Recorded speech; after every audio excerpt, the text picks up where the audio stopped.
Hey guys, BBI here. I want to stop and say thanks for tuning in and checking out whatever the video is about that's about ready to come up next. If you could take a minute and hit subscribe, I'd greatly appreciate it. And if you enjoy what you've seen here, make sure to hit the like button. We'd greatly appreciate your support. Anyhow, guys, all that aside, let's get on with the show.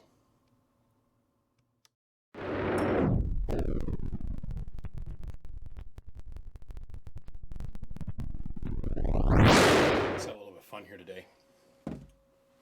We're gonna talk about these two different kinds of PL 259's. So let's zoom on in here. Now, on the right here, we've got an Amphenol PL 259, and on the left, we've got a silver-plated Teflon Simulant kind of PL 259. Now, the one on the left is about $1 and some cents. The one on the right is about $1.75 if you buy them in bulk. And if you're trying to buy them in individuals, you're going to pay a couple dollars for the one on the right. So the question I pose to you guys is, which connector would you rather have? Now, we know that the silver plating is going to be a better conductor. And we know that the one on the left will work fine for, like, if you're running it in a semi or you're just trying to have some small coax and, you know, just a couple 100 watts, it'll work just fine. But when you start to go up in output power and you start getting out there in a couple 1,000 watts range, each one of your connectors can start to get fairly hot because of the impedance bump. So now what we're going to use is butane and MAP gas. So butane burns at 1,430 degrees Celsius or 2,610 degrees Fahrenheit. Okay. MAP gas burns at 2,020 Celsius or otherwise 3,670 degrees Fahrenheit. Huge difference. Huge difference. Over 1,000 degrees in temperature. Now, if this was Teflon, it wouldn't burn. But it doesn't matter, because the way that you would use this kind of cheaper connector, it's not going to make a lick of difference. It is silver plated, so it does have that going for it. But when you start to get a connector hot, the center pin can start to move. And we're just going to put a couple 100 degrees with some butane to it. We're going to watch what happens here. So let's just heat this up. You know what, before I get too carried away, let me start a stopwatch here. Let me get over here and unlock this cellular device.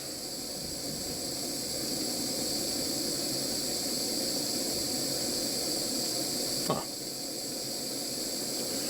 Just decided it wanted to reset, so we'll use this other one. Here we go. Clock. And we'll say stopwatch. So back this out just a little bit.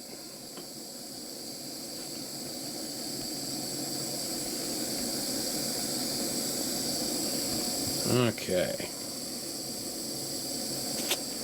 So we're going to go ahead and say start.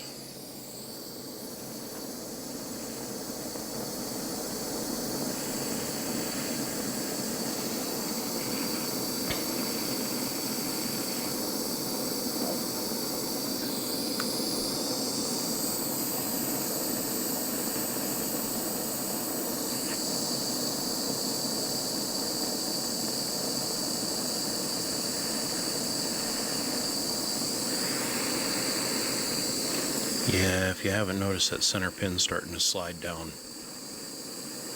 And we're burning already.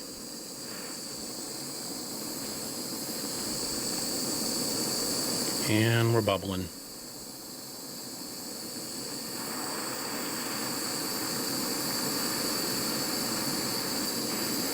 That's in 40 seconds. Now you can see that pin starting to migrate pretty heavy here.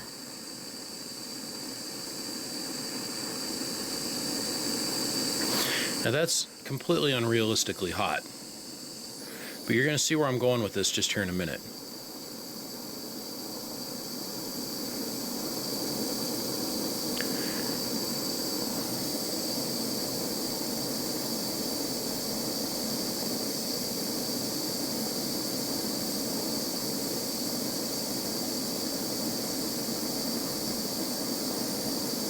Alright, so that pin's cherry hot. Or we're going to say stop. Okay. That thing's falling apart. And it's just kind of making its own path. So that took 1 minute and 30 seconds to pull that off. With 1,000 degree temp or 2,000 degree temperature. So now we're going to go and screw with the actual Amphenol connector.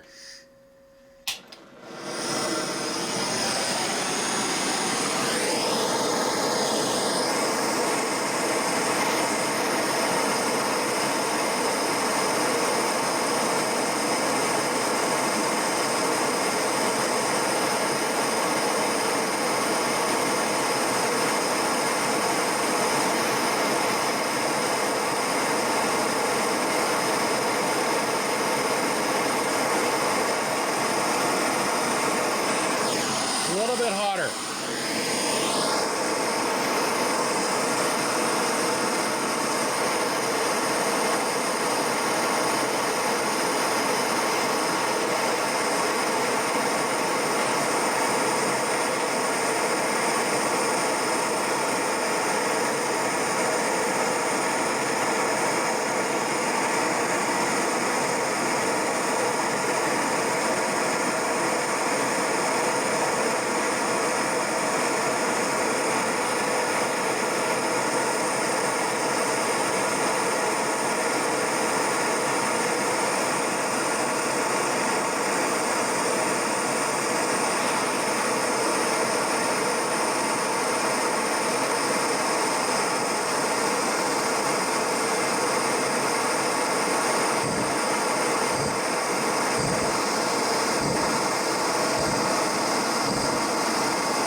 Let's pause this. That was for 1 minute and 33 seconds. So, if we notice though, what I'm trying to show you is if we look down in here, we'll see that the center insulator here is completely gone.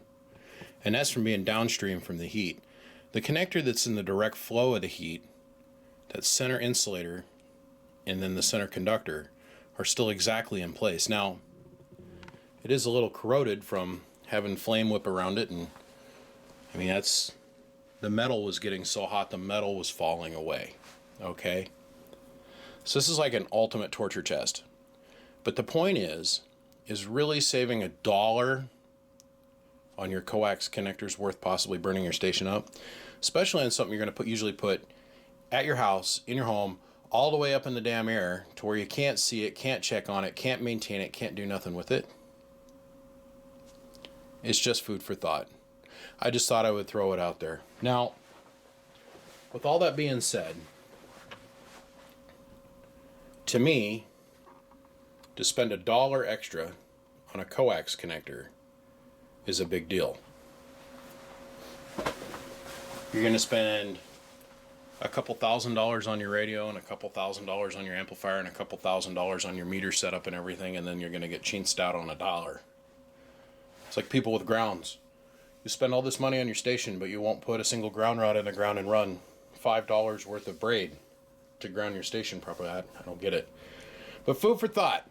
$2 Amphenol connector putting up with 3,000 degrees, or $1 straight from China Shmoo can barely handle like 700 to 1,000 degrees.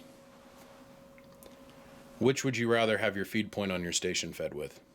Guys, I got a bunch of stuff I got to go do. Y'all have a good evening. Bump bump from the biggest duck in Idaho. Bye.